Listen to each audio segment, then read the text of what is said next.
Cari amici di Crazy Motor Life, ben trovato ad un nuovo appuntamento, un post GP con l'amico e pilota Roberto Rolfo. Ciao Robby! Ciao Giacomo, ciao a tutti. Come stai? Hai fatto le ore piccole con la RSI per commentare questo motomondiale, questo fine Sì, settimana? sì, infatti mi sento ancora un po' gli occhi stropicciati, come si dice, perché sono state 2 nottate belle impegnative, devo dire, sia venerdì notte, vabbè, sabato mattina, anche perché abbiamo iniziato col collegamento all'1:45 per concludere dopo la sprint race, e poi sabato notte, su domenica mattina ovviamente, con la gara della MotoGP alle 5. Beh, è stata impegnativa, ma mi sono trovato quasi meglio rispetto al Giappone, perché non ho praticamente dormito tutta la notte, quindi mi sono immedesimato nella 24 ore, tutte quelle che ho fatto a Le Mans, al Bol d'Or e a Spa, e ho cercato di avere un po' quell'interpretazione e filosofia, anche se devo dire che andare in moto, non dico che sia più facile, però sai, prendi aria, adrenalina, sei comunque sveglio. A commentare in cabina è stata dura, contenere anche gli sbadigli ogni tanto.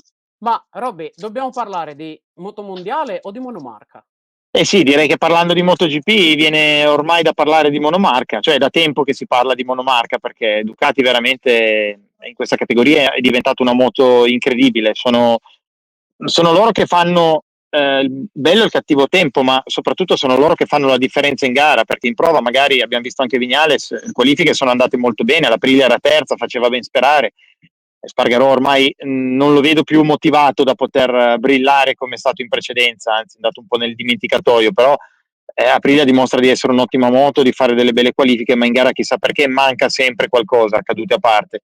E quindi sì, viene veramente da parlare di monomarca, perché sembra che comunque tutti i piloti che guidano una Ducati, almeno fino ad un certo livello, riescano ad arrivare. Vediamo anche un Morbidelli che è riuscito nuovamente a far vedere qualcosa di buono, perché dal dopo Misano si era perso un po', però diciamo che grazie anche al potenziale della moto che ha dimostrato in Australia, qui si è di nuovo fatto vedere. Anche chi è più in crisi riesce comunque a dire la sua. Monomarca. Quindi monomarca. Dei piloti di questo monomarca ne parleremo subito dopo la sigla.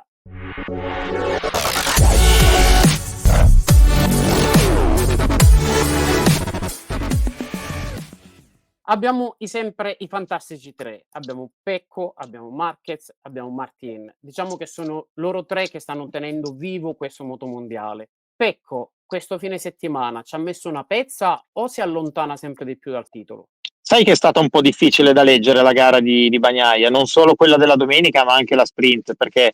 diciamo che ultimamente tende, il Giappone è andato fortissimo ovviamente, però quando è in difficoltà o leggermente in difficoltà, e ci sono state comunque situazioni altalenanti anche prima dell'Australia, vittoria di Motegi a parte, tende ad andare in difesa, giustamente, perché è un pilota molto intelligente e secondo me con una grandissima esperienza che viene appunto dai titoli vinti, quindi è in grado di capire quando sta rischiando troppo, quando le cose non funzionano, ed è molto bravo a contenere i danni, quindi gioca, corre da campione, sì, vuole giocarsi il titolo fino alla fine e cerca appunto di, cosa importante, non portare a casa degli zeri. Però viene veramente da dire che è anche sempre più lontano dal titolo, perché qui era realmente in difficoltà. È vero che l'ha detto anche lui, qui in Australia non ha mai trovato il giusto feeling, ed è vero che spera comunque che dalla Thailandia tutto torni ad essere un po' come prima, perché è una pista che gli si addice di più, come gli si addice Valencia nel finale, e decisamente Sepang, dove già 2 anni fa nella battaglia testa a testa con Bastianini ci aveva fatto vedere delle frenate incredibili. Quindi Pecco è un po' da leggere in due modi in questo momento. Secondo me è in grado di metterci la giusta pezza per portare a casa dei punti importanti e si sta ancora giocando il titolo, però sta accusando anche abbastanza, anche perché era sorridente dopo la gara, ma abbiamo visto qualche attimo di nervosismo. Ovvio, è molto difficile, anche perché il filo è molto molto sottile, fare degli errori, ritirarsi o non arrivare ad essere veloci come è abituato solitamente, ti crea dei pensieri, soprattutto quando mancano 3 gare alla fine del campionato del mondo. Uno che invece sembra molto concentrato e molto focalizzato su vincere il campionato, non più la gara, è Martin, che non sbaglia nulla. Allora, per Martin devo dire che qui in Australia mi ha non stupito, perché in realtà lo reputo un pilota velocissimo, anche più di Pecco, a livelli di Marquez assolutamente del miglior Marquez, quindi Martin un pilota veramente completo a livello di guida, che però ha sbagliato purtroppo tanto in passato, sia per l'inesperienza sia per l'irruenza un po' che ha come carattere proprio. Qui non dico che mi abbia stupito, ma devo dire che non ha, hai detto bene, non ha sbagliato veramente nulla, cioè ha corso bene il sabato nella sprint race davanti come è abituato lui, è un pilota da gara corta con poca benzina nel serbatoio, parte e va via. La domenica ha gestito veramente bene, perché quando è stato il momento di attaccare l'ha fatto, quando ha perso feeling sull'anteriore, anche a detta sua, è riuscito comunque a gestire bene la moto, ad essere veloce, sia lui che Marquez erano gli unici a fare ancora tempi sul 27 alto dopo la metà gara, cosa che né a Bagnaia né agli altri è mai riuscita. Quando Marquez l'ha passato mi aspettavo un attacco, anche perché 5 punti più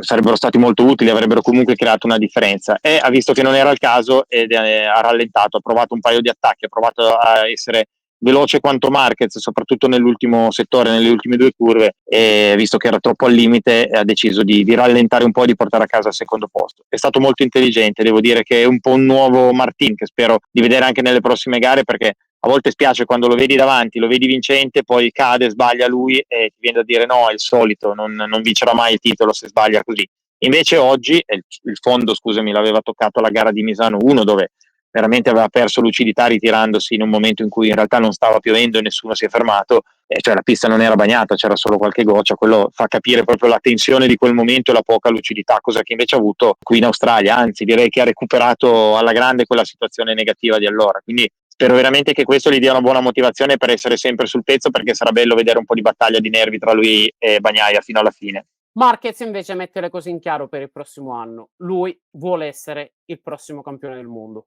Allora, la situazione di Marquez io continuo a vederla la più difficile in assoluto, ma ti spiego perché. Alla fine, dopo tutti i vari incidenti, quelli più gravi, le operazioni, comunque i ritorni, le botte che sono continuate ad arrivare per un certo periodo, una moto non competitiva come la Honda negli ultimi 2 anni, con ulteriori cadute, per fortuna in certe occasioni meno importanti, con scivolate sempre sull'anteriore, con la perdita della gomma anteriore, però comunque a livello anche morale sono state stagioni davvero difficili per lui, quindi la risalita di Marquez, dove è facile a volte parlare, dire campione, lui sale su qualsiasi moto, va forte, lo so, però intanto è su un team esterno e ha accettato lui la sfida di correre con un team comunque privato in MotoGP, con una moto che qui è stata competitiva, ma la 2023 vediamo anche che comunque Bezzecchi continua a far fatica a guidarla, è una moto che è meno competitiva, parlando proprio di feeling, soprattutto sulla gomma anteriore, cosa di cui Marquez ha sempre veramente molto bisogno. Quindi Marquez è il pilota in questo momento per me più completo in assoluto, perché sta venendo fuori davvero, talento a parte, da una situazione molto difficile degli anni scorsi,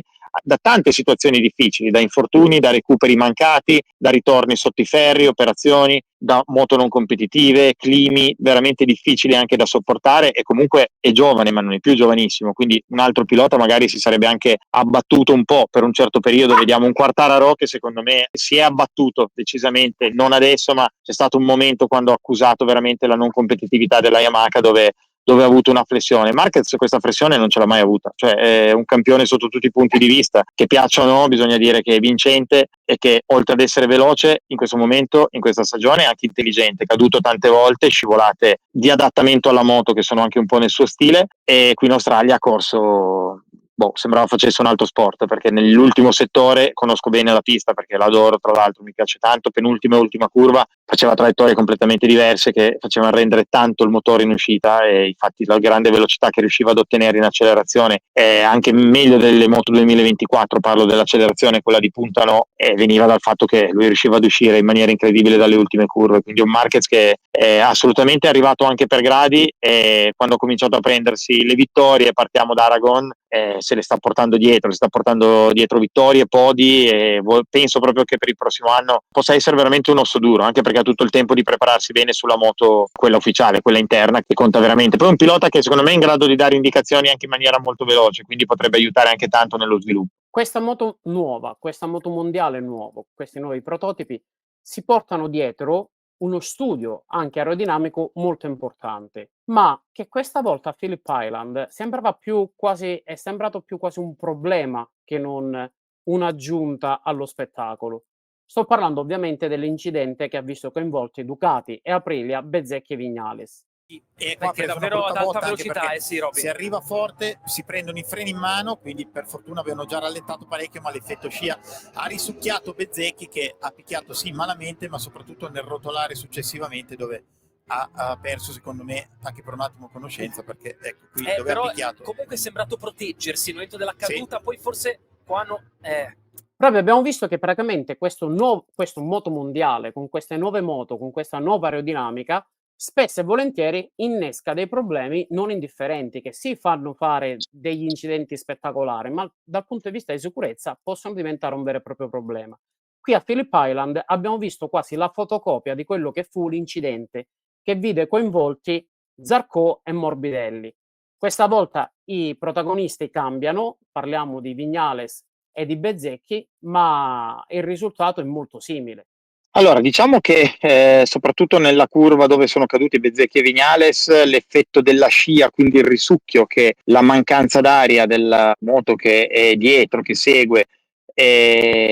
subisce, diciamo, c'è sempre un po' stato, c'è stato con altre moto in qualsiasi categoria, quindi non soltanto nella MotoGP, ed è sempre stato un punto dove bisogna fare davvero molta attenzione, proprio perché quando si rientra nella scia del pilota che sia davanti si rischia di essere velocemente risucchiati in quanto si arriva alla fine a più di 300 all'ora al fondo di questo rettilineo. L'aerodinamica attuale purtroppo delle MotoGP va ad amplificare un po' questo problema, perché quando non c'è l'aria, quindi va a cambiare la portanza che la moto ha, soprattutto con il carico sulle ali della carinatura, su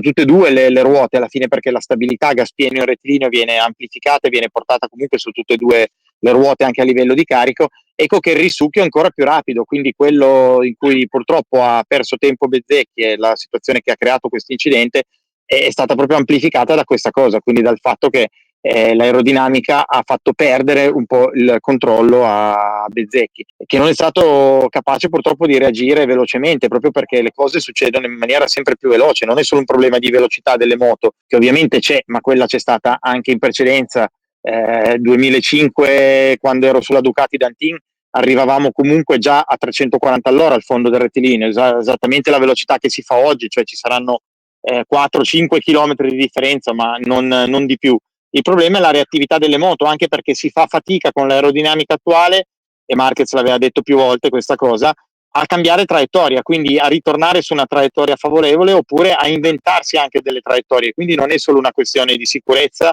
ma anche una questione di agevolare un po' l'interpretazione del pilota. Marquez, che è sempre stato ad esempio un pilota che ha sempre cambiato traiettoria anche in maniera molto rapida per i sorpassi, oggi aveva detto chiaramente anche lui che è un po' più in difficoltà a farlo proprio per questo motivo. Questo incidente, tornando appunto a Vignales e Bezzecchi, sì, è purtroppo da imputare molto al discorso aerodinamico, che secondo me è eccessivo, anche perché si parla in futuro di tornare a ridurre la cilindrata per far andare le moto più piano, ma il problema non è la velocità di punta, ripeto, già 20 anni fa c'erano queste velocità leggermente inferiori, ma poca roba. Il problema è che bisognerebbe limitare la velocità in curva di queste moto, la percorrenza, perché se a Phillip Island sono arrivati a girare in 1,27 e se pensiamo a quanto stia andando forte anche la Moto 2 che ha girato in 1,38, quindi su tempi incredibili che erano tempi qualche anno fa della MotoGP. Perché? Perché sono migliorate le gomme, perché sono migliorati i telai, ovviamente perché il motore anche Triumph performa meglio di quello Honda quando giravamo in 1,35, 34, e però la differenza grossa, Phillip Island per girare in 1,30 o in 1,27 come la GP la fa in curva nella percorrenza, quindi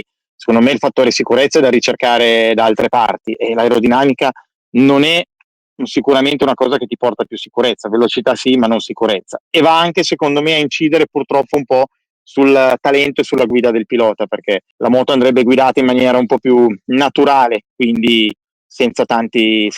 cose particolari proprio a livello di aerodinamica. Roby, abbiamo vissuto un brivido in partenza con colui che è stato protagonista sia in partenza che in chiusura, vincendo la gara, ma con una partenza veramente da brivido, dove la moto ha iniziato a slittare creando questo fumo e Marquez che resta fermo sul posto per qualche istante viene sfilato per fortuna da tutti gli altri piloti senza conseguenze. Guarda, mi riallaccio un po' a quello che stavo dicendo, visto che sì, l'argomento comunque anche sicurezza è sempre più attuale, se ne parla comunque tanto. Vedi che anche la parte elettronica o comunque il discorso degli abbassatori, il fatto di creare un carico anche di un certo tipo in partenza che limita l'impennamento, ma comunque fa partire la moto come una fionda, perché parte, sembra lanciata con la fionda, parte via veramente fortissimo, può creare dei seri problemi, perché fino ad oggi abbiamo visto dall'esterno moto con una stabilità incredibile. L'hanno solo persa nella gara di Aragon, dove purtroppo la pista per l'asfalto nuovo era sporca all'esterno, e ricordiamo quanto abbia faticato Bagnaia e quanto si sia lamentato anche nelle prove di partenza, uno che parte sempre molto forte come lui, di non trovare quel grip al posteriore per riuscire a scaricare a terra i cavalli.